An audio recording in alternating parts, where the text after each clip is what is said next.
Hello friends, पिछले video में हम लोगों ने जो त्रिकोणमितीय अनुपात का जो परिचय था उसके बारे में बताया था और प्रथम 6 प्रश्नों को हल कराया था। इस वीडियो में हम देखेंगे 7वें प्रश्न से। तो देखिए, बिना हम समय को स्पेंड किए हुए ही हम 7वें प्रश्न की ओर चलते हैं। 7वां प्रश्न हमारा क्या है? यदि कॉट थीटा बराबर 7/8 हो तो क्या कह रहा है? 7वां प्रश्न हमारा क्या कह रहा है? 7वां प्रश्न यदि क्या कह रहा है? यदि कॉट थीटा इक्वल 7/8 तो कह रहा है यदि कॉट थीटा बराबर 7/8 हो तो हमको वैल्यू निकालने के लिए कह रहा है। किसका वैल्यू? पहला हमको 2 ठो वैल्यू निकालने के लिए कह रहा है। पहला कह रहा है कि साइन 1 प्लस साइन थीटा। क्या कह रहा है? 1 प्लस साइन थीटा। और सेकेंड कोष्टक में कह रहा है 1 माइनस साइन थीटा। ठीक है, अपान नीचे क्या कह रहा है? 1 plus cos theta, 1 plus cos theta और 1 माइनस कॉस थीटा। इस तरह से ये हमारा पहला प्रश्न है। 7वें का पहला एक प्रश्न और दिया है, वो कहा है कॉट स्क्वायर थीटा का वैल्यू निकालने के लिए। ठीक है दोस्तों, तो देखिए 7वां प्रश्न हमारा जो दिया है वो दिया है कॉट थीटा इक्वल 7/8। अब देखिए, हमने आप लोगों को बताया है कि जब भी कॉट थीटा इक्वल कुछ दिया हो 7/8, कुछ भी वैल्यू दिया हो, तो आप लोगों को ये समझना है कि ये जो वैल्यू 2 ठो दिया हुआ है वो किसी त्रिभुज की 2 भुजाओं का वैल्यू है। ठीक है, साइन थीटा बराबर दिया रहता, कॉस थीटा बराबर दिया रहता, सेक थीटा बराबर दिया रहता, या 6 त्रिकोणमिति में से किसी के अगर इक्वल कोई वैल्यू दिया हुआ है, इसका मतलब है कि वो किसी त्रिभुज का एक वैल्यू है, यानी 2 भुजाओं का एक वैल्यू है। देखिए, इस तरह से हम एक त्रिभुज ले लेते हैं, ये समकोण त्रिभुज। ठीक है, यहाँ हम मान लेते हैं ये थीटा कोण बना रहा है। इसमें जो है अब कॉट थीटा बराबर होता क्या है? अब ये इन तीनों भुजाओं में से 7 किसका वैल्यू है और 8 किसका वैल्यू है, ये आपको समझ में नहीं आ रहा है। तो देखिए, कॉट थीटा का हम लोग सूत्र लिखते हैं, टेन थीटा बराबर होता है लंब बटे आधार। तो ये हो जाएगा आधार बटे लंब। आधार बटे कितना हो जाता है? लंब हो जाता है। ठीक है दोस्तों, इस तरह से हमारा आधार का वैल्यू 7 और लंब का वैल्यू 8 प्राप्त हो जाता है। अब हमको इस त्रिभुज का तीसरी भुजा कर्ण अगर मालूम करना हो तो कैसे करते हैं? जब भी त्रिभुज की 2 भुजाएं मालूम हो, तीसरी भुजा हमको निकालना हो, हम करते क्या है? तीसरी भुजा निकालने के लिए हम पाइथागोरस प्रमेय कर्ण स्क्वायर इक्वल लंब स्क्वायर प्लस आधार स्क्वायर का प्रयोग करते हैं। इस फॉर्मूले का प्रयोग करके हम त्रिभुज की तीसरी भुजा को आसानी से निकाल सकते हैं। हमको कर्ण का वैल्यू नहीं मालूम है तो हम कर्ण के स्थान पर कर्ण ही रहने देते हैं, कर्ण स्क्वायर। लंब का वैल्यू हमको 8 है तो 8 का स्क्वायर लगाते हैं, प्लस आधार का वैल्यू हमारा 7 है, 7 का स्क्वायर लगाते हैं। 8 का स्क्वायर यानी कि 8 गुणित 8 प्लस 7 का स्क्वायर यानी कि 7 गुणित 7। 8 में 8 का गुणा करते हैं, 8 8 64 हो जाता है। 7 में 7 का गुणा करते हैं, 7 7 49 हो जाता है। इनको जोड़ते हैं, 9 4 13, कैरी 1 लगता है, 6 4 10 और 1 11 आ जाता है, यानी कि कर्ण स्क्वायर बराबर 113 आ जाता है। ठीक है दोस्तों, 113 कर्ण स्क्वायर बराबर आया है, जबकि हमको कर्ण का वैल्यू कितना चाहिए? केवल कर्ण का वैल्यू चाहिए, स्क्वायर का वैल्यू नहीं। तो इधर से स्क्वायर को हम इधर पुश करते हैं, हटाते हैं, इधर लाते हैं। तो जैसे ही इधर से हमारा स्क्वायर हटता है, इधर रूट में संख्याओं को लिख दिया जाता है। अब ये 113 रूट से कब बाहर आएंगी? जब इनका जोड़ा बन जाएगा। तो गुणनखंड 113 का संभव ही नहीं है, इसलिए कर्ण का वैल्यू जो हो जाता है वो रूट 113 हो जाता है। ठीक है फ्रेंड्स, अब त्रिभुज की तीनों भुजाएं हमको मालूम हो गया। इस त्रिभुज की तीनों भुजाओं के द्वारा इस त्रिभुज की तीनों भुजाओं से हम 6 त्रिकोणमिति में से किसी भी त्रिकोणमिति का वैल्यू आराम से निकाल सकते हैं। जैसे यहाँ देखिए, यहाँ क्या है, 1 है, 1 लिखते हैं। साइन थीटा बराबर है, साइन थीटा का वैल्यू, साइन बराबर लंब बटे कर्ण, लंब हमारा ये है और कर्ण हमारा कितना है, 8 बटे करणी में 113 है। फिर यहाँ देखते हैं 1 माइनस साइन थीटा बराबर, वैल्यू तो यही रहेगा 8 बटे करणी में 113। ठीक है दोस्तों, अब यहाँ देखते हैं 1 प्लस हमारा कॉस थीटा बराबर क्या होता है, आधार बटे कर्ण, आधार बटे कर्ण, और ये हो जाता है 1 माइनस 7 अपान अंडर रूट 1130। ठीक है फ्रेंड्स, इस तरह से हमारा वैल्यू को हम रख लेते हैं।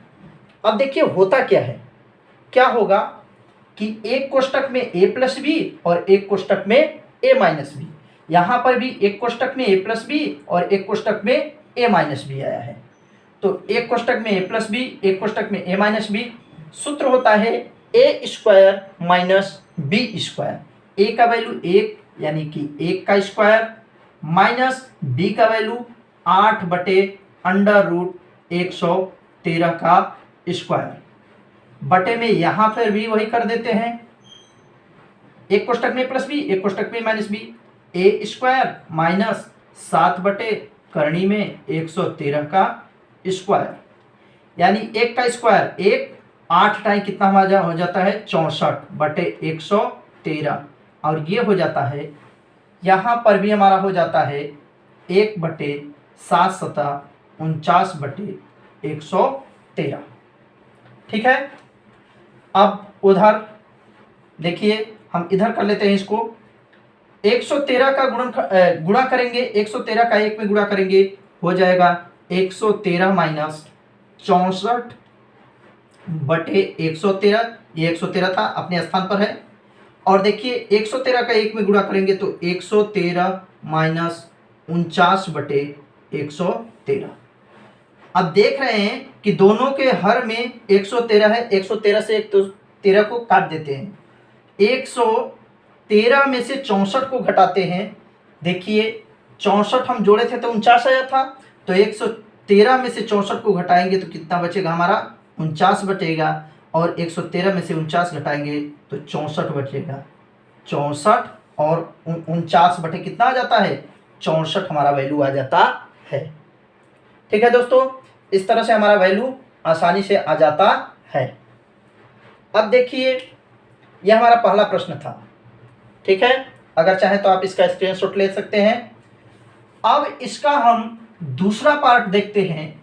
दूसरा पार्ट जो कह रहा है वो क्या कह रहा है, दूसरा पार्ट हमारा कह रहा है कि दूसरा काट स्क्वायर थीटा का वैल्यू निकालने के लिए कह रहा है, यानी काट स्क्वायर थीटा का वैल्यू हमको निकालना है। तो काट बराबर हमारा वैल्यू मालूम है कितना है 7/8, यहाँ काट के स्थान पर रखते हैं 7/8, इस पर स्क्वायर था, इस पर स्क्वायर लगाते हैं, काट के स्थान पर 7/8, इस पर स्क्वायर था, स्क्वायर लगा दिए। 7 सतह कितना आ जाता है 49, 8 टाइम कितना आ जाता है 64। इस तरह से हमारा वैल्यू कितना आ जाता है 49/64। ठीक है दोस्तों, तो इस तरह से हमारा दोनों प्रश्न 7 का फर्स्ट ए और 7 का सेकेंड ए दोनों क्वेश्चन हमारा हल हो जाते हैं। आइए हम 8वां प्रश्न देखते हैं। 8वां प्रश्न क्या है, यदि 3 cot a बराबर 4 हो तो जांच कीजिए कि 1 माइनस कॉस tan स्क्वायर ए बटे 1 प्लस tan स्क्वायर ए इक्वल कॉस स्क्वायर ए माइनस साइन स्क्वायर है कि नहीं है, यानी कि ये वैल्यू इस वैल्यू के इक्वल है कि नहीं है, ये वैल्यू इस वैल्यू के बराबर है कि नहीं है, ये हमको चेक करना है। तो देखिए दोस्तों, यहाँ दिया है 3 cot a, तो अगर इस तरह से 3 cot a दिया हुआ है, इस तरह से हमारा 3 cot a दिया हुआ है, 3 cot a इक्वल 4 दिया हुआ है, तो इधर 3 का गुणा है, बराबर के इधर ले जाएंगे तो क्या हो जाएगा भाग हो जाएगा, यानी कि हमारा हो जाएगा cot a बराबर 4/3। 4/3 हमारा किसी दो त्रिभुज की भुजाएं हैं, किसी त्रिभुज की दो क्या है, भुजाएं हैं। अगर हम इसको ए मान ले, इसको बी मान ले, इसको सी मान ले, तो ये त्रिभुज की दो भुजाएं हैं। तो कॉट बराबर सूत्र क्या होता है, आधार बटे लंब। आधार का वैल्यू 4 है और लंब का वैल्यू 3 है, तो कर्ण कितना हो जाएगा, हम पाइथागोरस प्रमेय का प्रयोग करें तो कर्ण हमारा आ जाता है 5। हमने डायरेक्ट यहाँ वैल्यू रख दिया है। आप पाइथागोरस प्रमेय, पाइथागोरस थ्योरम का प्रयोग करके कर्ण स्क्वायर बराबर लंब स्क्वायर प्लस आधार स्क्वायर करेंगे तो इसका वैल्यू कितना आ जाएगा, 5 आ जाएगा। ठीक है, हमको इसमें वैल्यू रखना है, आसानी से हम रखते हैं। देखिए करते क्या है, पहले 1 है तो लिखते हैं 1, फिर माइनस है, माइनस लगाते हैं tan स्क्वायर, tan का वैल्यू लंब बटे आधार, लंब बटे आधार, लाल कका से लंब बटे क्या होता है, आधार होता है, लंब बटे आधार का होल स्क्वायर लगाते हैं, बटे में 1 प्लस, यहाँ पर भी वैल्यू तो वही रहेगा क्योंकि tan स्क्वायर दिया हुआ है, केवल चिन्ह का परिवर्तन है। ठीक है, इसी तरह से आगे देखते हैं, काश बराबर क्या होता है, आधार बटे कर्ण, आधार बटे कर्ण, आधार का वैल्यू 4, कर्ण का वैल्यू 5, स्क्वायर इस पर लगा हुआ है तो हम लगा देंगे स्क्वायर, और यहाँ माइनस है तो यहाँ हम लिख देंगे माइनस। अब देखते हैं साइन थीटा बराबर, साइन ए बराबर होता है लंब बटे कर्ण, लंब बटे कर्ण, लंब बटे कर्ण, इस तरह से इसको भी लिख लेते हैं। ठीक है, अब इसको हल करना शुरू करते हैं। ये हमारा 1 था, 1 ही रहेगा, और देखिए 3 त्रिका 9 और 4 चौक 16, 3 का गुणा 2 बार और 4 का भी गुणा कितनी बार, 2 बार। इसी तरह से ये भी हो जाएगा 3 त्रिका 9 और 4 चौक 16। यहाँ देखिए 4 में 4 का गुणा करेंगे 16, 5 में 5 का गुणा करेंगे 25, माइनस 3 में 3 का गुणा करेंगे 9 और 5 में 5 का गुणा करेंगे 25 हो जाता है। ठीक है, इसका यहाँ गुणा यानी 16 का 1 में करेंगे 16, अब बटे 16 माइनस 9, अब बटे 16, अब बटे इसके भी 16 प्लस 9, अब बटे 16, इक्वल हर समान हो तो अंश को ज्यों का त्यों लिख लेते हैं। अब देखिए ये 16 से 16 ये कट गया, बचा कितना, 16 में से 9 घट गया, 16 में से 9 घट गया हमारा 7 बच गया, और 16 में 9 जुड़ गया कितना हो गया, 25 हो गया। यहाँ इस तरह से हम लगा देते हैं, 16 में से 9 घट गया 7 और 16 में 9 जुड़ गया 25, और इसको देखिए 16 में से 9 घट गया 7 और ये 25 हमारा था, यानी कि left side LHS equal RHS हो जाता है, तो प्रूव्ड हो जाता है कि ये दोनों वैल्यू क्या है, आपस में बराबर है। ठीक है दोस्तों, इस तरह से हम इस प्रश्न संख्या 8 को हल कर लेते हैं और देखते हैं कि दोनों वैल्यू LHS यानी कि लेफ्ट हैंड साइड और इक्वल राइट हैंड साइड के बराबर आ जाता है, यानी बायां पक्ष दाएं पक्ष के क्या हो जाता है, बराबर हो जाता है।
यदि tan A बराबर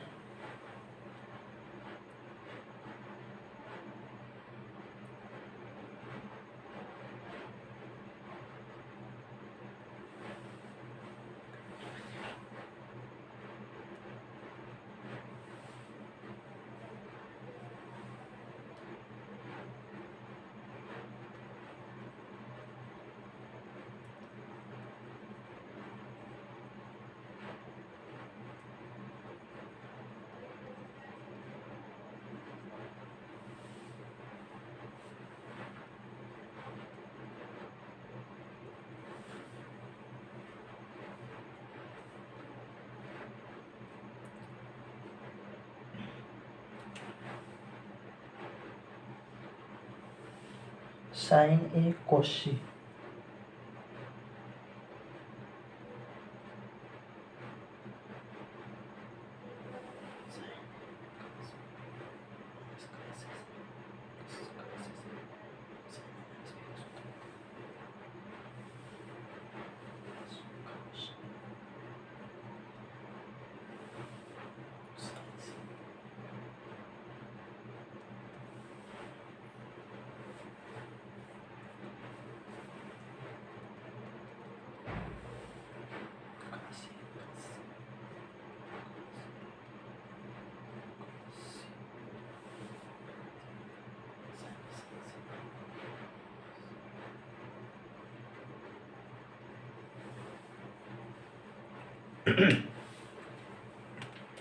ये क्वेश्चन नंबर 9 क्या कर रहा है कि त्रिभुज ए बी सी में एक त्रिभुज कैसा होना चाहिए, ए बी सी नाम का होना चाहिए, जिसका कोण बी समकोण है।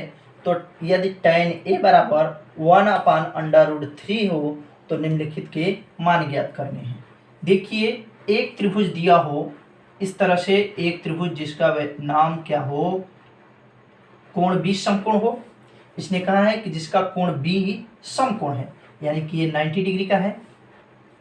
तो हम मान लेते हैं ये हमारा A है और ये हमारा C है, ठीक है। अब कह क्या रहा है कि tan A बराबर 1/3 में 3 है। tan A बराबर कितना है, 1/3 में 3। tan A इक्वल 1/√3 है। तो इन सभी का वैल्यू निकालना है। इसका मतलब है ये लंब बटे आधार का वैल्यू दिया हुआ है। लंब का वैल्यू 1 और आधार का वैल्यू कितना दिया हुआ है, करणी में 3, ठीक है। हम पाइथागोरस प्रमेय सूत्र का प्रयोग करके या पाइथागोरस थ्योरम का प्रयोग करके इस कर्ण का वैल्यू निकाल लेंगे। तो कर्ण AC² लंब BC² आधार AB² का प्रयोग कर लेते हैं। अब देखते हैं AC हमको नहीं मालूम है। AC² BC का वैल्यू 1 है तो 1 का स्क्वायर, AB का वैल्यू √3 है तो √3 का स्क्वायर, 1 का स्क्वायर 1, और करणी में 3 का हम करणी में 3 का 2 बार गुणा करते हैं तो 1 धन 2 बार आने से रूट में 1 बार 3 बाहर निकल जाता है, यानी कि 4 आ जाता है। AC का वैल्यू AC² का वैल्यू 4 आ जाता है। लेकिन हमको AC² नहीं चाहिए, हमको चाहिए AC का वैल्यू। इसलिए इधर से स्क्वायर को हटाते हैं, इधर लाते हैं तो AC 4 हो जाता है रूट में। अब रूट से बाहर कब निकलेगा, जब इनका जोड़ा बन जाएगा, यानी AC का वैल्यू आ जाता है 2, ठीक है दोस्तों। इस तरह से हमारा AC का वैल्यू 2 आ जाता है। अब हमको त्रिभुज की तीनों भुजाएं मिल चुकी हैं। अगर आप इसका स्क्रीनशॉट लेना चाहते हैं तो ले सकते हैं, नहीं तो हम फिर अब इसका वैल्यू रखना शुरू करते हैं, ठीक है दोस्तों। देखते हैं साइन बराबर सूत्र होता है साइन ए कह रहा है मतलब कोण यहाँ कह रहा है, यहाँ कोण कह रहा है तो ये लंब होगा, ये आधार होगा, ये कर्ण होगा, ठीक है। साइन ए बराबर सूत्र होता है लंब बटे कर्ण, यानी 1/2। यहाँ लगाते हैं गुणा का चिन्ह। अब cos C कह रहा है, cos C यानी कि C ये है, यानी कि अब ये लंब हो गया, ये आधार हो गया। cos बराबर सूत्र होता है आधार बटे कर्ण। तो आधार का वैल्यू ये अब आधार हो गया है, क्योंकि कोण यहाँ बन रहा है तो ये लंब हो गया, ये आधार हो गया, आधार बटे कर्ण यानी कि 1/2।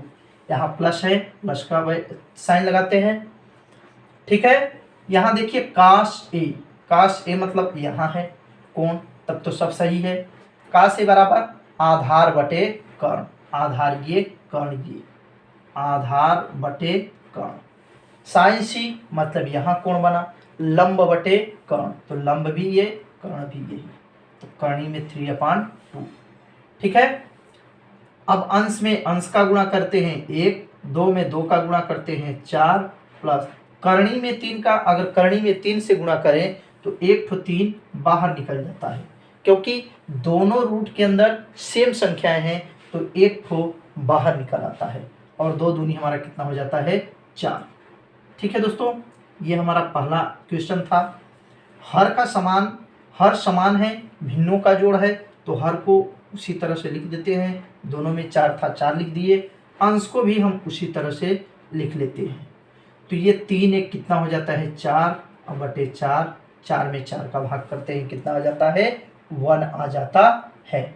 इस तरह से हम 9वें का जो पहला प्रश्न दिया हुआ था उसको इस त्रिभुज की सहायता के माध्यम से इसे हम ज्ञात कर लेते हैं। अब चलिए देखते हैं इसका दूसरा क्वेश्चन जो है, ये कह रहा है कॉस ए यानी कि कोण यहाँ बन रहा है आधार बटे कर्ण, आधार बटे कर्ण, और कॉस सी बराबर, सी यहाँ है, फिर आधार बटे कर्ण, तो आधार इस बार आधार बटे कर्ण, यहाँ क्या था कॉस ए बराबर आधार बटे कर्ण, कॉस ए बराबर आधार बटे कर्ण, करणी में 3/2 था।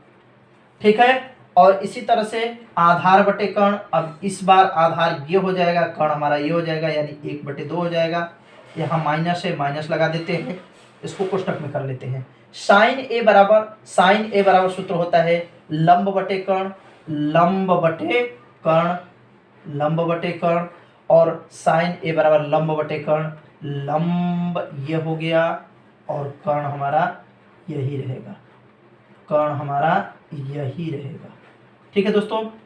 अब देखते हैं, 1 में करणी में 3 का गुणा करते हैं, करणी में 3 2 दूनी 4, माइनस 1 में करणी में 3 का गुणा करते हैं, करणी में 3 2 दूनी कितना हो जाता है 4, 1 करणी में 4 प्लस में और 1 करणी में 4 माइनस में, घटा देते हैं, कितना आ जाता है 0 आ जाता है। इस तरह से हमारा इस प्रश्न संख्या 9 को भी इस त्रिभुज की सहायता से हम वैल्यू निकालें। दोस्तों, हम प्रश्न संख्या 10 की ओर देखते हैं। 10 क्या कहता है कि त्रिभुज PQR में एक त्रिभुज है PQR जिसका कोण Q समकोण है। एक त्रिभुज है PQR, क्या है PQR में Q जो है समकोण है। एक त्रिभुज PQR है जिसमें कोण Q समकोण है। देखिए दोस्तों, ये जो क्वेश्चन नंबर 10 है ये थोड़ा मज़ेदार क्वेश्चन है, और सभी जो क्वेश्चन थे वो बहुत इजी थे, लेकिन ये थोड़ा सा क्वेश्चन अलग टाइप का है, इसलिए इसको लगाने में थोड़ा इंटरेस्टिंग यानी इंटरेस्ट थोड़ा सा अच्छा आएगा, हमको थोड़ा सा अच्छा लगेगा। ठीक है, इस क्वेश्चन को ध्यान से देखिए। Q समकोण है, तो Q समकोण है, इसमें कहा है कि PQ थोड़ा सा PR प्लस QR इक्वल कितना दिया हुआ है 25 सेमी, और क्या दिया हुआ है PQ बराबर 5 सेमी, PQ बराबर कितना दिया है 5 सेमी। तो देखिए, हम P को मान लेते हैं यहाँ, R को मान लेते हैं यहाँ। ठीक है, हमको साइन P, कॉस P और टेन P का वैल्यू निकालना है। अब देखिए, इसमें से PQ जो दिया हुआ है वो दिया हुआ है 5, यानी कि त्रिभुज की 3 भुजाओं में से एक भुजा हमको मालूम है, कितना 5। अब देखिए, 2 भुजाएं, हमारे पास 2 भुजाएं रहती थी तो एक भुजा पाइथागोरस प्रमेय का प्रयोग करके निकाल लेते थे, लेकिन जब केवल एक ही भुजा मालूम है, 2 भुजा हमको मालूम करना है, तो कैसे निकालेंगे? तब भी हम इस क्वेश्चन में भी हम फार्मूले का ही प्रयोग करेंगे, पाइथागोरस थ्योरम का ही प्रयोग करेंगे। देखिए, हमारा सूत्र होता है कर्ण स्क्वायर इक्वल लंब स्क्वायर और प्लस आधार स्क्वायर। कर्ण स्क्वायर, कर्ण का नाम क्या है PR, यानी पी आर का स्क्वायर और बराबर का चिन्ह लगाते हैं। लंब जो है क्यू आर है, क्यू आर का होल स्क्वायर लगाते हैं, प्लस आधार जो हमारा है पी क्यू है, पी क्यू का होल स्क्वायर लगाते हैं। ठीक है, इस तरह से हम सभी का नामकरण कर लेते हैं और इस नाम भुजाओं की सहायता से इस तरह से हम पाइथागोरस प्रमेय रख देते हैं। देखिए यहाँ अगर इसमें हम क्यू आर को उधर कर दें, बराबर के उस साइड ले जाएं, तो हमारा क्या बनेगा, पी आर हमारा यहीं पर रहेगा, लेकिन क्यू आर बराबर के इस साइड से इस साइड ला रहे हैं तो ये हो जाएगा 25 माइनस क्यू आर, यानी कि पी आर बराबर 25 माइनस क्यू आर आ गया। तो हमारा पी आर यहाँ था, इसके स्थान पर ये पूरा रख सकते हैं। चलिए रखते हैं 25 माइनस क्यू आर का क्या लगाते हैं, होल स्क्वायर। ठीक है, क्यू आर हमको नहीं मालूम है तो इसको लिख देते हैं क्यू आर का होल स्क्वायर। पी क्यू हमको मालूम है कितना, 5 है, तो 5 का स्क्वायर लगा देते हैं। ए माइनस बी का होल स्क्वायर है, सूत्र लगाते हैं A square plus B square minus 2ab। इसका जो देखिए सूत्र होता है, फार्मूला होता है ए माइनस बी का होल स्क्वायर का A square plus B square minus 2ab। A के स्थान पर यहाँ 25 है तो यहाँ लिखेंगे 25, यानी 25 का होल स्क्वायर, फिर प्लस है, प्लस लगाएंगे, बी का वैल्यू क्यू आर है, क्यू आर लिखेंगे, यहाँ लगाएंगे स्क्वायर, माइनस 2ab, 2a का वैल्यू 25, बी का वैल्यू क्यू आर और बराबर इधर भी क्यू आर का होल स्क्वायर और प्लस 25 हो जाता है। इस तरह से हम वैल्यू को थोड़ा सा लिख लेते हैं। 25 पर स्क्वायर है, यानी कि 25 का गुणा 2 बार, 25 में 25 का गुणा 2 बार हम करते हैं तो ये हमारा आ जाता है 625 और एक क्यू आर का ये हो जाता है होल स्क्वायर। 25 दूना कितना हो जाता है, 50 क्यू आर और इधर भी क्यू आर का होल स्क्वायर और प्लस 25। क्यू आर का होल स्क्वायर इधर भी और क्यू आर का होल स्क्वायर इधर भी, बराबर के दोनों साइड है, इधर भी प्लस में इधर भी प्लस में। अगर हम इसको इधर लाते या फिर इसको इधर ले जाते तो एक माइनस में हो जाता, इसलिए क्यू आर से क्यू आर का होल स्क्वायर कट कर देते हैं। इसको लाते हैं इस साइड या फिर इसको ले चलते हैं उस साइड, तो इधर बचता है 50 क्यू आर बराबर 25 हमारा पहले से था, 625 को उधर ले गए तो ये क्या है में हो गया, माइनस में हो गया।